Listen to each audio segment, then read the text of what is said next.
Albert Einstein का कहना है कि अगर धरती से मधुमक्खियां खत्म हो जाए तो फिर धरती पर लोगों के पास जीने के लिए सिर्फ 4 साल ही बचेंगे।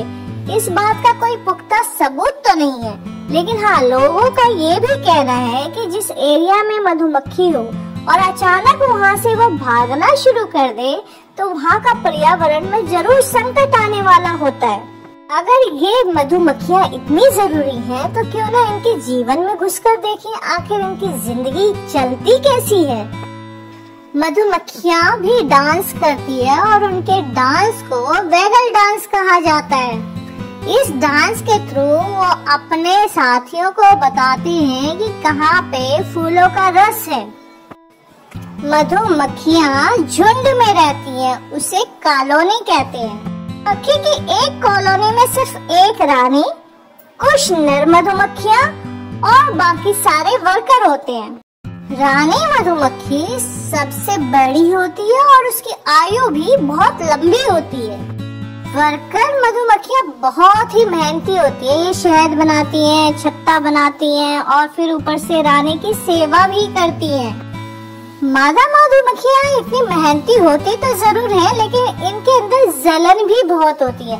ये किसी को भी डंक मार देती है और डंक मारने के बाद ये खुद भी मर जाती है।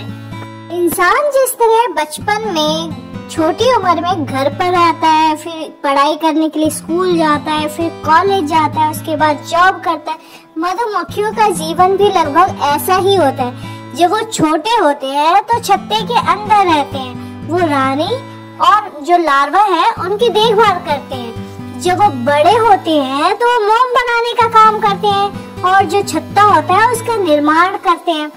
और जब वो बड़े हो जाते हैं तो बाहरी एरिया का काम करते हैं और खाना लेकर के आते हैं। मधुमक्खियाँ अपने छत्ते को ठंडा रखने के लिए और पीने के लिए पानी भी इकट्ठा करती हैं और शायद इसीलिए इन्हें एयर कंडीशनर का आविष्कार करने का क्रेडिट मिलता है। गर्मी के मौसम में ये मधुमक्खियाँ अपने पंखों को हिला हिला करके जो इनके छत्ते होते हैं उनमें से जो पानी होता है उसको वाष्प बना करके उड़ा देती है और इस तरह से उनका छत्ता ठंडा रहता है। कभी कभी आपने अपने घर के बाहर अचानक से बहुत सारे मधुमक्खियों को देखा होगा, कभी ना कभी। एक्चुअल में क्या होता है, इनके जो छत्ता होता है उसमें जरूरत से ज्यादा मेंबर हो जाते हैं, तो उसमें से कुछ लोग निकल करके एक नई जगह की तलाश कर रहे होते हैं और उससे बड़ा घर बनाने के लिए एक अनुकूल जगह ढूंढ रहे होते हैं। तो इन्हें छेड़ना नहीं होता, ये अपने आप ही जब इन्हें प्रॉपर जगह मिल जाता है तो ये वहाँ चले जाते हैं।